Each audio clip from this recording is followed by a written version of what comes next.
Okay, so just want to go back very briefly to Hemingway's letter to John Dos Passos, just to remind us what we are up against, this claim on Hemingway's part.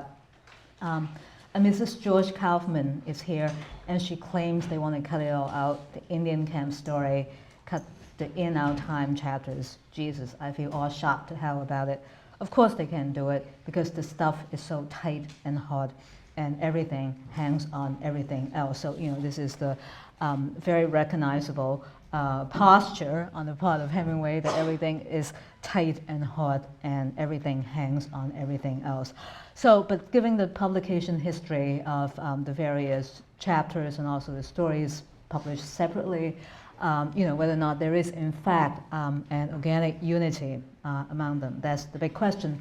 And last time, we tried to give him the benefit of the doubt, and we read the interchapters and the stories as if they were indeed organically integral to one another. So today we'll try some other combinations. But I found this picture of Hemingway and Dos Passos. So Hemingway is to the far right, and that's Dos Passos to the far left. And I always loved this, and they actually both wrote about war.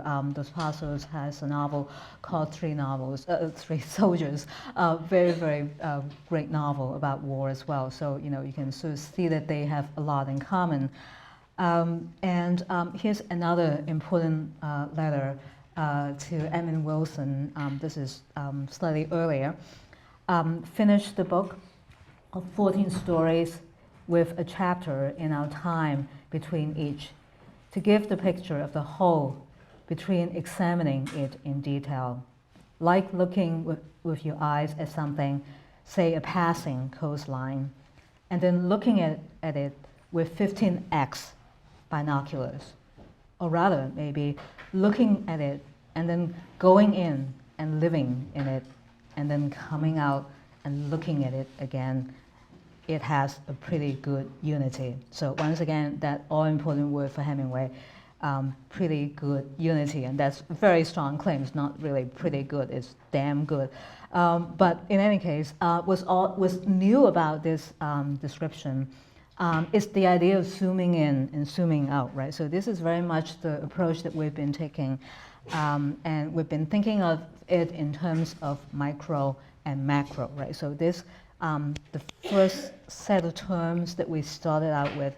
And today I'd like to add a few more terms that sort of line up in a kind of similar way, obviously not the same, but they're kind of interrelated. So micro, macro, obviously up close from a distance, before and after, and that's especially important when the soldier is coming back home. What happened during the war, what happened after the war, and going along with that intensity of the experience when you're in the war, and as we know from the story Soldiers Home, the staleness of it when you come back. And then another pair of terms very important to our class actually is tragedy and comedy. Since this is a writing class, I also want to stop for just 1 minute and talk about this as a kind of a useful analytic and organizational structure to use in your papers. So start out with one pair of analytic terms and then try out the various variations of that term in the course of the paper. And that will give you a really tight structure. That's what Hemingway wants. So I'll explain this more, but just keep this in your mind. Think of your papers as theme and variation. Inventing different terms that would allow for that theme and variation structure. So I'll talk more about the substantive implication of that. But for now, I think that this is really what Hemingway himself is doing, because such a great writer, it's a good example to us. So anyway, today we'll be looking at 4 possible clusters. Want to emphasize that these are just conjectural clusters. We can test them, The first one is chapter 7 and Soldier's Home. And then we'll be looking at chapter 9 and Mr. and Mrs. Elliot, hilarious story. Chapter 10 and Cat in the Rain.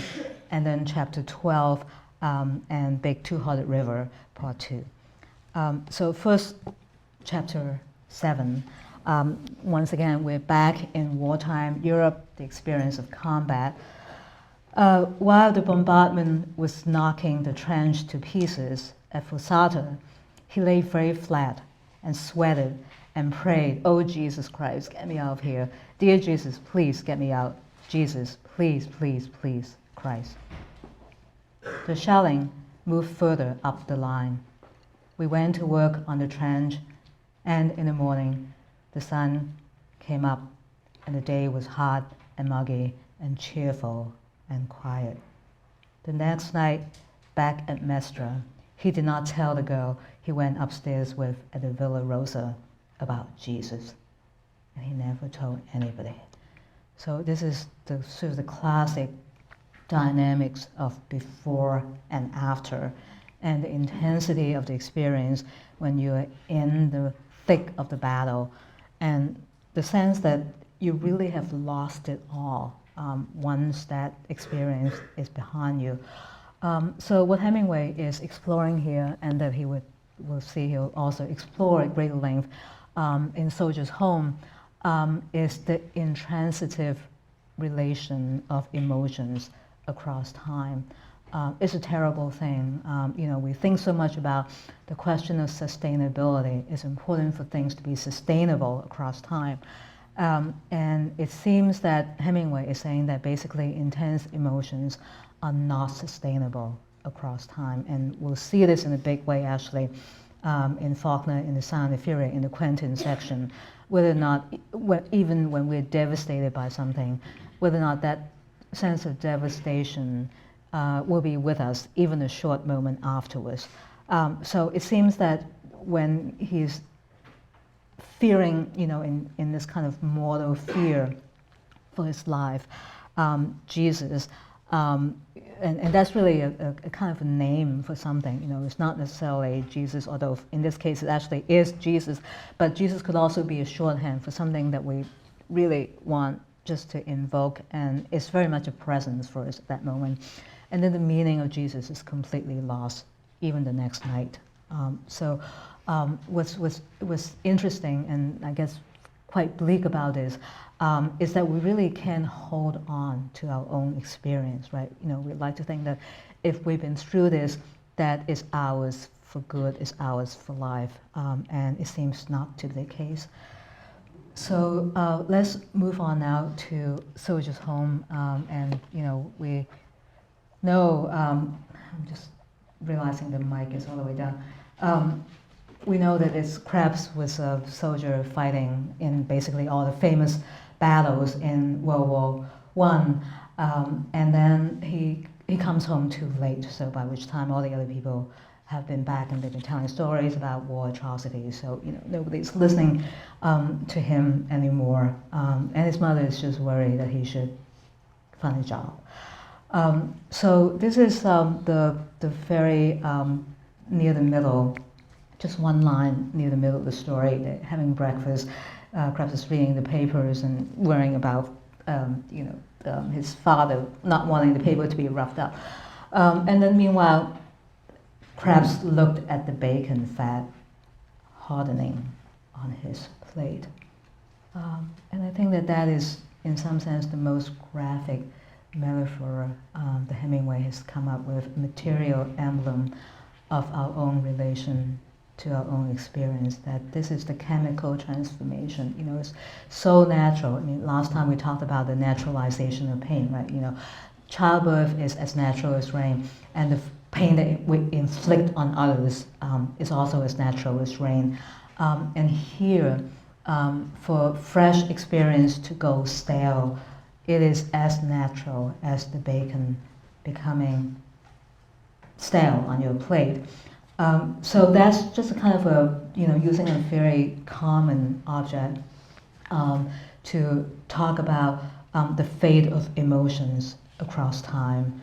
and the fact that to go on living is not cumulative. There's a loss until the longer you live. I mean, this is a terrible thing. You know, we like to think that some things can, you know, be cumulative, but according to this paradigm, it's almost as if the longer you live, the more you lose, actually. And we know that Hemingway actually chose to end his own life, right? So this is almost a kind of, I mean, he wasn't thinking of suicide at that point, at this early point, but it's almost a justification for suicide, that you want to end it at the moment of its greatest intensity and greatest emotional satisfaction. You don't want to lose that. So there's that, the bacon fat hardening on his plate, and then the very end of the story, well, that was all over now anyway. He would go over to the schoolyard and watch Helen play indoor basketball. No detail is trivial. No detail is random. Well, not always, but quite often. I mean, you know, this is a very significant detail in Hemingway, and it is it's almost the kind of a larger, slightly larger view, moving away from the bacon fat on the plate to the larger family situation. Krebs was a very good soldier during World War I. He's not a very efficient player in civilian life, right? Helen is the player. She's literally the basketball player, but she's also a player in a bigger sense. She's more consequential in life than Krebs ever would be. And it's the sadness of being consequential, being utterly consequential, important, very good at what you're doing in one context, and being terrible, being, you know, not attended to, not listened to, being completely on the sidelines once you're put in a different kind of situation. So Krebs is on the sidelines, a mere spectator, as Helen plays both the indoor basketball and also the game of life that he's probably not going to be very good at. So obviously, I think these two stories, the connection between them, very, very tight. You know, they are in two different settings, but they really are making exactly the same point.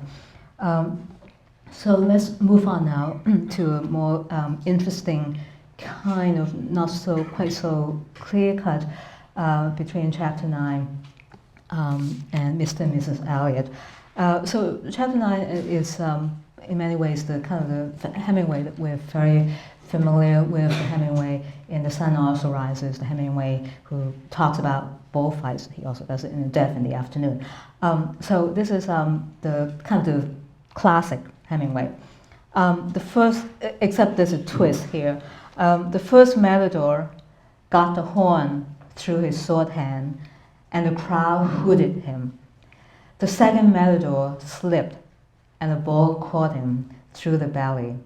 He hung on to the horn with one hand and held the other tight against the place, and the bull rammed him wham against the wall, and the horn came out, and he lay in the sand, and then got up like crazy drunk and tried to slug the man carrying him away, and yelled for his sword, but he fainted. The kid came out and had to kill 5 bulls, because you can't have more than 3 matadors. You know, this is the emotion, I think, that actually is the dominant emotion in our time. This isn't exactly tragedy. It doesn't rise to the level of tragedy, but it's not exactly funny either. And this is really the combination of the tragedy / comedy that is so important to Hemingway. Nobody gets killed except for the bull, 5 of them, but that's supposed to happen. The first, they're 2 completely incompetent matadors.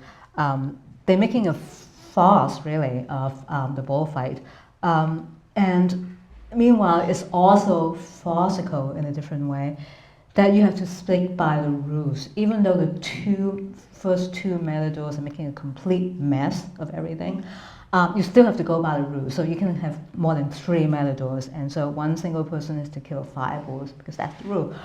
So this is the kind of the combination we don't know whether to laugh or to cry, and I guess we laugh because it's not worth crying over, but it really isn't all that funny. And this is the nature of the kind of very complicated, dark kind of comedy that we get in Hemingway, and that we'll be getting in Fitzgerald and Faulkner as well. So this is really the common ground. Very interesting compounding of genres. Usually we're used to thinking of tragedy and comedy as two discrete genres, quite separate, right? But in American literature, I mean, this really goes back to the 19th century. In American literature, quite often there's the kind of a mixing of genres with tragedy being energized, actually, by comedy and producing a really interesting kind of experimental genre. So keep that in mind. It's about bullfighting and incompetent matadors, and then the kid having to clean up the mess. So it would seem, on the face of it, it would seem that really couldn't have any relation to Mr. and Mrs. Elliot, which has nothing to do with bullfighting. It's about a poet or someone who's trying to be a poet and his wife and so on. But there's a very interesting history behind this story.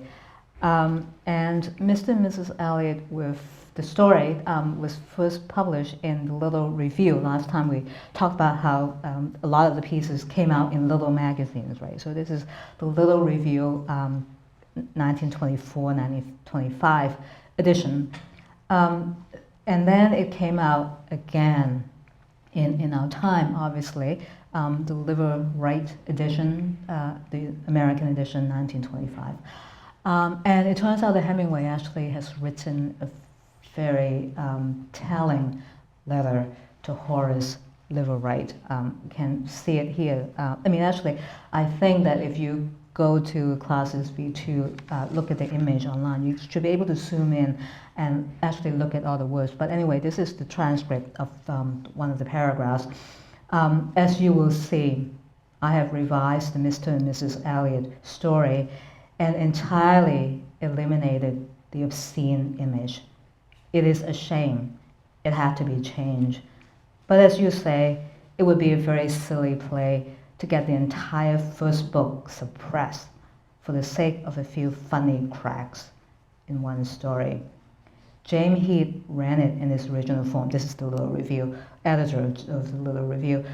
James Heath ran it in the original form and did not get into any trouble. Okay, so we're talking about a libel suit, it looks like, that legal action could be visited upon Hemingway because of this story. So what could be the cause for this legal action against Hemingway? The title of the story is suggestive, right? Elliot is a kind of very important name in both American literature and British literature. Very, very important name. This is T.S. Eliot, obviously, known to Hemingway. They were in the same circles in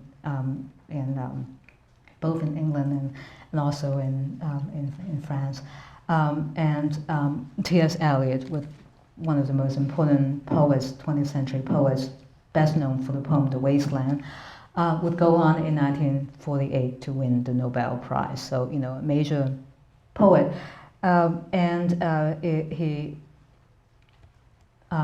this is a picture of his first wife, Vivian, and Elliot is on the far right, and Vivian is on the far left.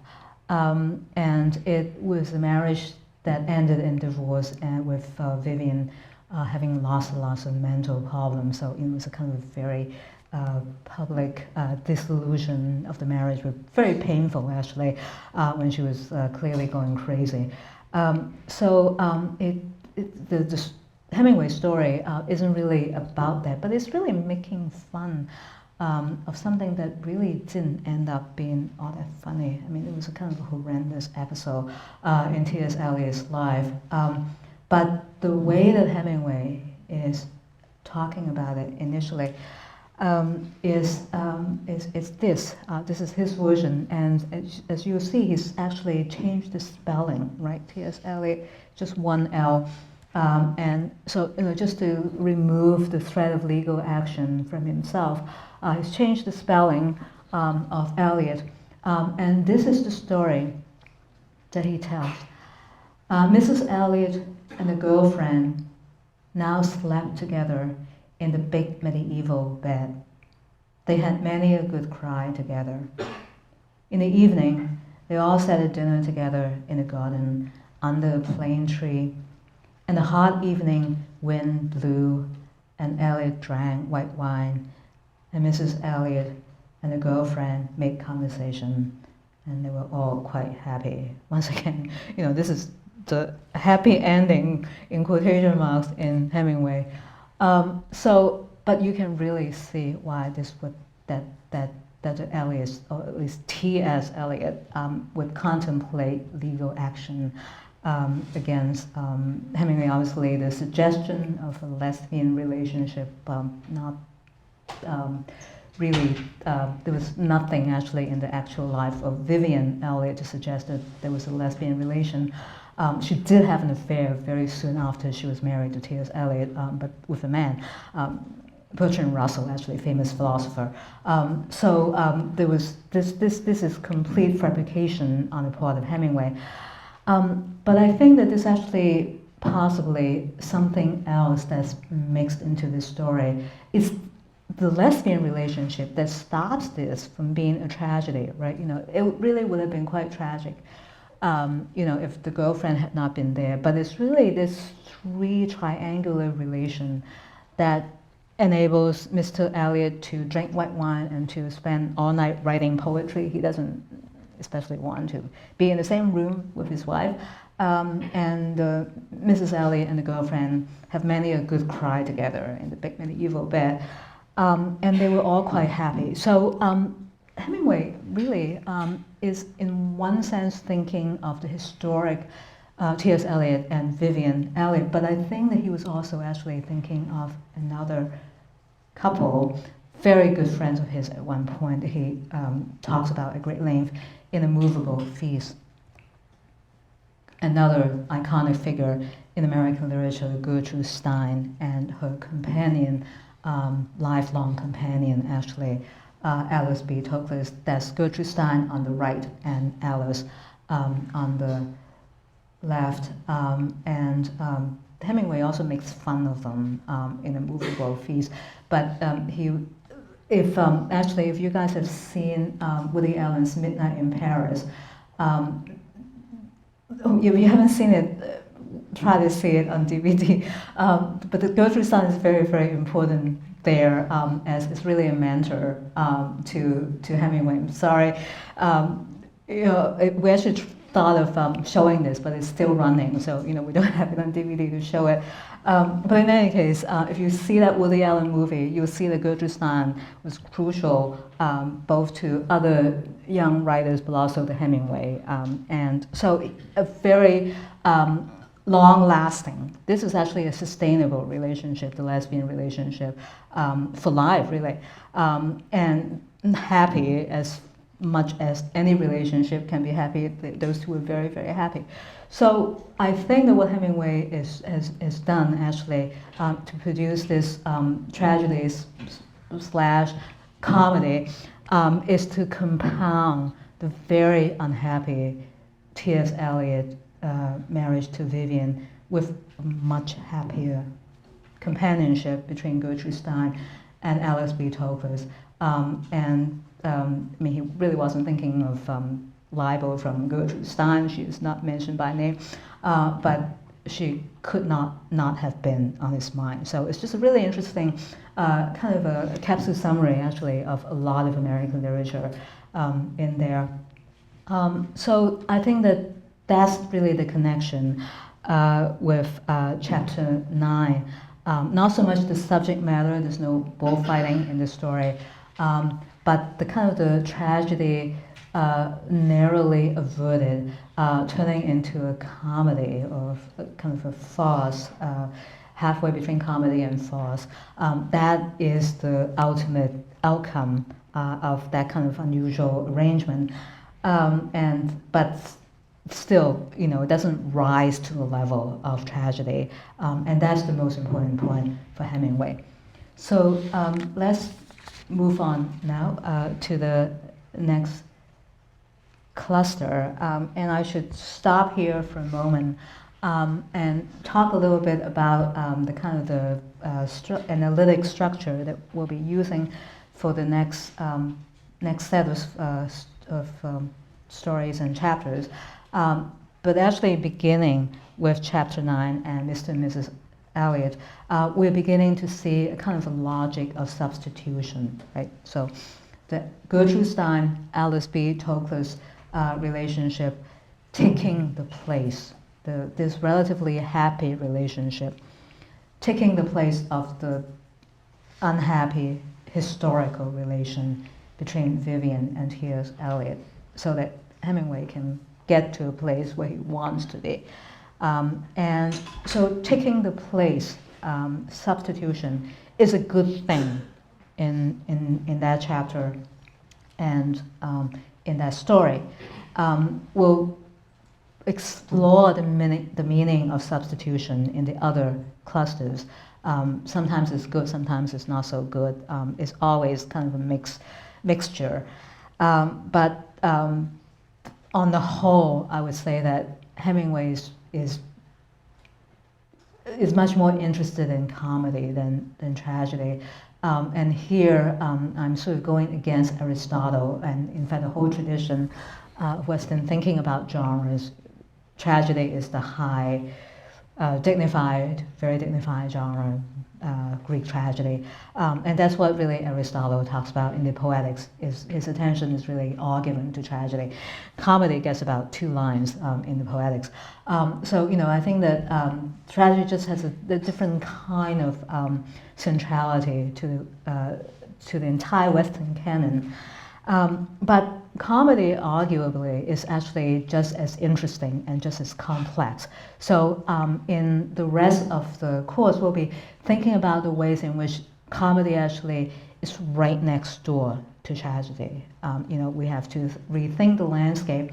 Rather than thinking of these two as being on opposite ends of the spectrum, to think about a kind of, almost a kind of emotional proximity between tragedy and comedy, not because this is a natural proximity, but because the writers that we're looking at, they tend to have that really kind of interesting kind of thinking and mixing of genres.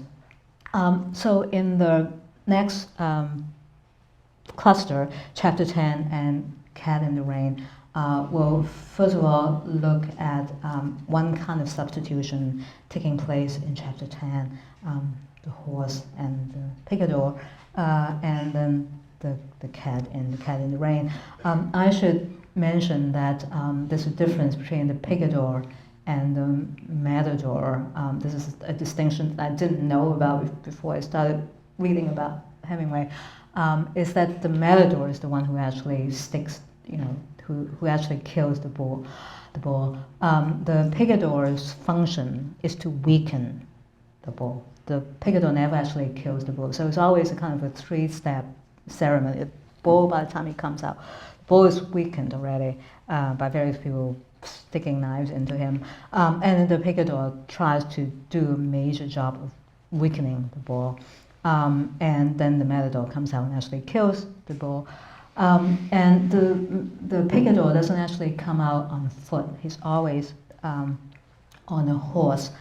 And this we find out how Hemingway feels about that practice, about a picador coming out on a horse and fighting the bull. They whacked the white horse on the legs, and he kneed himself up. The picador twisted the stirrups straight and pulled and hauled up into the saddle.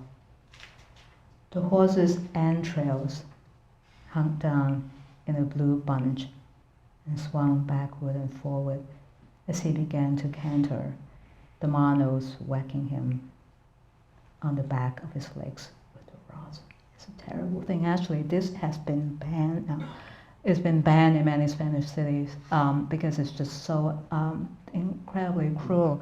And here are two images of that kind of substitution, shameless use of the horse as a shield against the bull.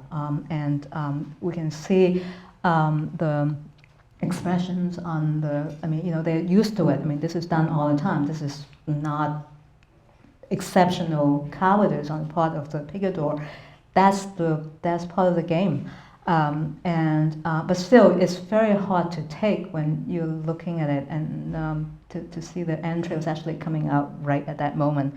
And here's another image. There's just countless images. All you have to do is to type in picador's horse on Google, and you'll find all these images. Hemingway, even though he's a big aficionado of the matador coming out, and we'll see his celebration of this one-on-one battle between the matador and the horse, just finds this practice utterly despicable. I mean, this is really substitution at its worst. And so he's talking about, this kind of, it's hard to wrap our minds around, this kind of completely ritualized practice. And so that's what he talks about in chapter 10. And then in Cat in the Rain, once again, there's no thematic continuity, right, between the chapter 10 and the Cat in the Rain about a young American couple in a hotel, completely, non-violent setting, and doesn't seem very dramatic either. In some sense, it seems as if nothing happens in that story. But there is a kind of interesting way in which we can read that story as a story about substitution as well, in the sense that the young wife does have one very emphatic desire. Anyway, I want a cat, she said. I want a cat. I want a cat now. If I can't have long hair or any fun, I can have a cat. So the cat obviously is a shorthand for something else, right? I mean, she's actually looking at this kitty in the rain, trying to hide from the rain under a table, and thinking of the cat. And she says, okay, if I can't have anything else, I can have my own silver at a table, I can have new clothes, I want a cat. But even those things, eating at a table with my own silver, even that is probably just a metaphor for something else as well. And so the wanting a cat, the fact that it's such an artificial and unpersuasive substitution for something that she doesn't have in her life, suggests that there is something, that this very peaceful story does have something in common with a very violent episode in chapter 9. And it really has to do with the way we think about what is adequate to, what we could call a good life or a good marriage or, good anything. I mean, Hemingway isn't really thinking, especially this story is about, what constitutes a good marriage or what is absent that would make for a bad marriage. But it really is thinking generally and abstractly about what counts as a good life or what counts as being a good player in a bullfight. And coming out and using your horse as a shield, that doesn't count as merit for Hemingway. So in this case, it's in the wife. If we think about the configuration, she goes out in the rain, an umbrella opens up behind her, and it's a hotel maid that opens up the umbrella behind her. She says, I want a cat, I want a cat. And in fact, I'll just read you the ending of that story. Someone knocked on page 94. Someone knocked at the door. "Avanti," George said. He looked up from his book. In the doorway stood the maid. She held a big tortoise-shell cat pressed tight against her and swung down against her body. "Excuse me," she said. "The padrone asked me to bring this for the signora." First of all, there's kind of a very sly substitution going on, because I don't think it's actually the same cat. This big tortoise-shell cat probably isn't the same kitty that she saw earlier in the story. So there's one kind of almost comical substitution going on. But the more important substitution in the story, other than just wanting the cat for something else, to stand for something else, is also that instead of the husband being the emotional support for the wife, it is the hotel apparatus that has substituted, has stepped in, and is fulfilling that function. The hotel maid is the one who opens the umbrella when the wife steps out into the rain. She wants a cat. It's the hotel staff that brings the cat. So this is for me, this is one of the best and most memorable portraits of what's missing in a marriage that is just done, in a couple of pages, and done completely through third parties, right? I mean, so this is a story supposedly about husband and wife, and it's almost told completely through third parties, through the cat, through the hotel maid, through the padrone. And so it says something about Hemingway's strategy as well. And this is really something to think about for all of the writers, is how to frame the story and how to populate the story. And the population of what is in the foreground in the story isn't necessarily the center. I mean, the housemaid is front and center in this story. The story isn't really about the hotel maid, but nonetheless, she is in the foreground, as is the cat. So, what is the story about? This is a good question to ask. Actually, this is another question that is related to writing papers. Start out by thinking, what is this particular paragraph about? I mean, certain things are in the foreground, but it could be that something much more marginal could actually be the real subject of that paragraph. So, it's always a good analytic strategy to think about. Gosh, never thought. Is it mine? It's not mine, right? Yeah. No, for some reason, I just thought, good. That would be really a big embarrassment. But in any case, well, I mean, here's a little act of substitution or whatever. But so far, we've been talking about the clustering of the stories in the chapters, really kind of going in a kind of oblique direction, right?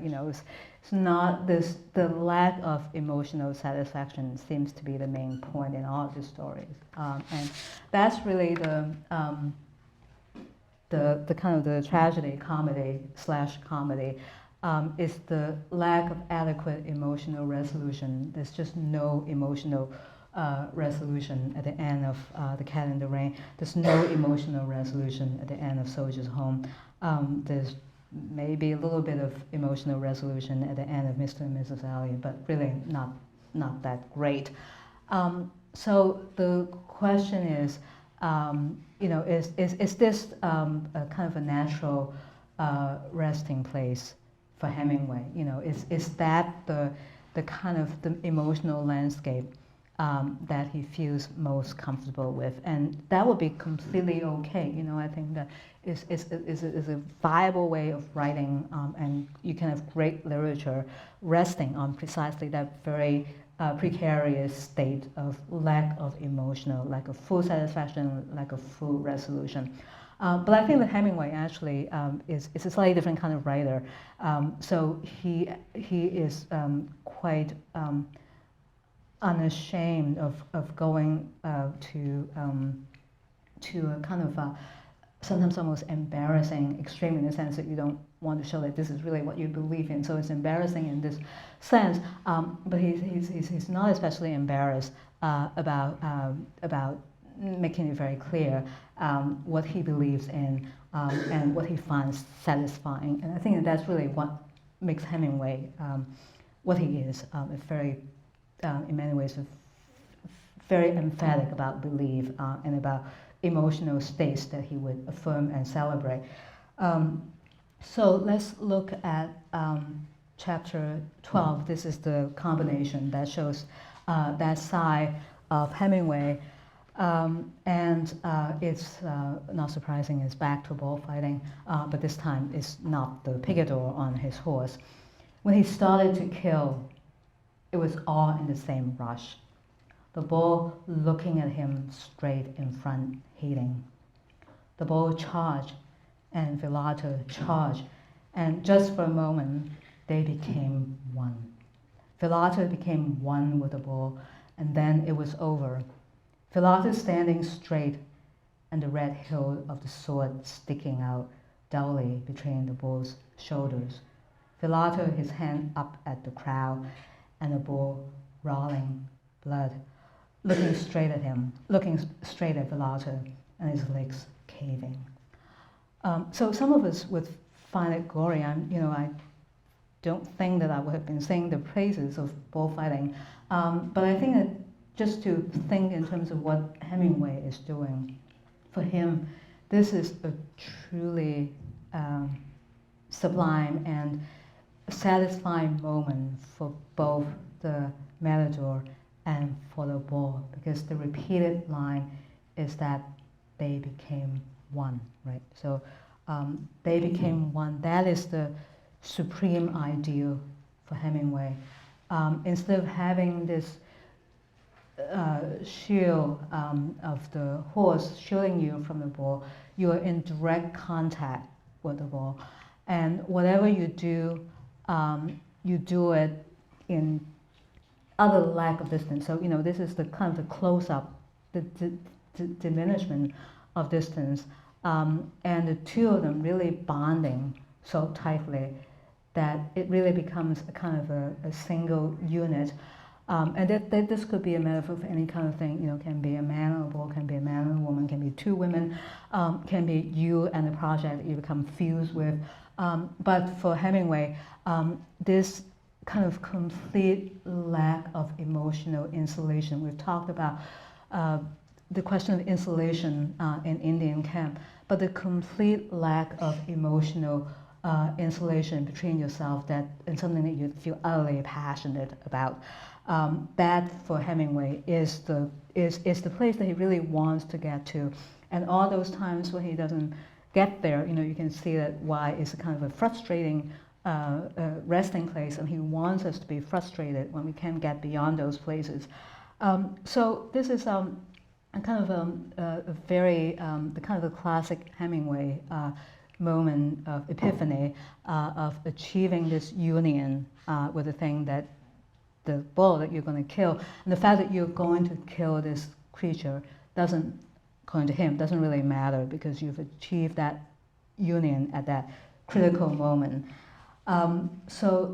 This is, we are not reading The Sun Also Rises, but this is an almost completely parallel moment in The Sun Also Rises, Pedro Romero killing the bull.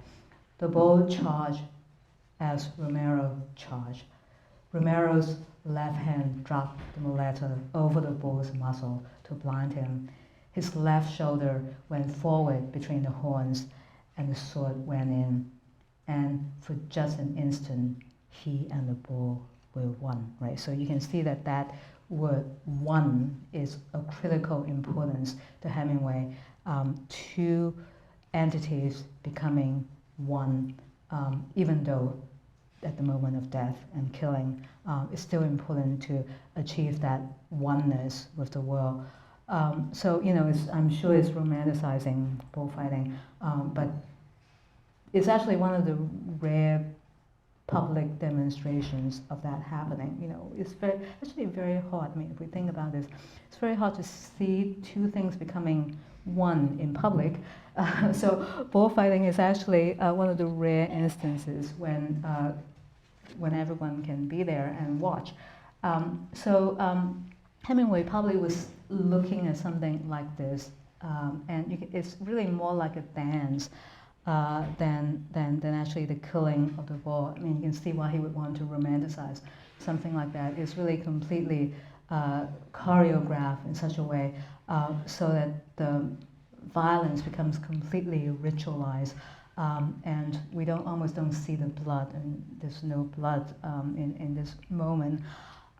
So for Hemingway, completely unembarrassed desire to get to this state, he and the bull were one. So let's move on now, and I have to say I've actually liked the Big Two-Hearted River much more than the bullfighting scenes in Hemingway. This is a great story, in many ways, a kind of a rewrite, two-part story. Rewrite of Crab's coming home, right? So this is also a soldier's home. He's not among his family, but he is on this trip through a country that is not really disclosed to us, a landscape. We don't really know where it is. We don't know where he's going or why he's on that trip, but it's a fishing trip. And this is what happens at the moment when Nick catches, and Nick, this is the same Nick that we see grown up, the young Nick in Indian camp in The Doctor's and Doctor's Wife. Now he's a full-grown man, obviously, and having been in war, but coming back and going through what appears to be a healing process for Hemingway, right? So in Soldier's Home is about the non-healing of Crabs, you know, the trauma of war and the trauma of being completely marginal and being sidelined. All of those things will just keep hurting him. In the case of Big Two-Hearted River, it's a rewrite of that, and a very different outcome coming out from that story. And it has to do actually with similar dynamics to the bullfighting. So Nick cleaned them, slitting the trout. Nick cleaned them, slitting them from the vent to the tip of the jaw. All the insides and the gills and the tongue came out in one piece. They were both males, long gray-white strips of meal, smooth and clean, all the insides clean and compact, coming out all together. So this is his just as emotionally satisfying as the bullfighting, not in the sense that we don't have the choreographed movement quite as dramatic and beautiful as in the bullfight, but to be able to extend the ritual of dying in one piece to the trout. That is, you know, we do have to kill the trout. I mean, you know, unless we're going to go without any kind of animal protein. The trout is to be killed, but the way, the manner of killing is everything. That there should be no degradation in death. That actually the measure of a good life is first your ability to offer a good death to someone else, right? You know, so we do this all the time. It makes all the difference in the world whether we kill brutally or whether we kill ceremoniously with full respect for what we kill. And it also makes all the difference in the world if you die a good death. There's really no other conclusion. So, you know, it has to be completely clean and satisfying, and both to the person who's going, or the creature who's going through it, and to the person who's performing that operation. So there's actually, as far as I can see, Hemingway is actually a very affirmative writer at the end of In Our Time, in the sense that he's also revising his own story, right? You know, it's not, he doesn't get to where he wants to be in Crab's story, in Soldier's Home. He comes back and tells the story one more time, and this time he gets to where he wants to be. So we'll say goodbye to Hemingway now and move on to Fitzgerald and the Great Gatsby on Tuesday.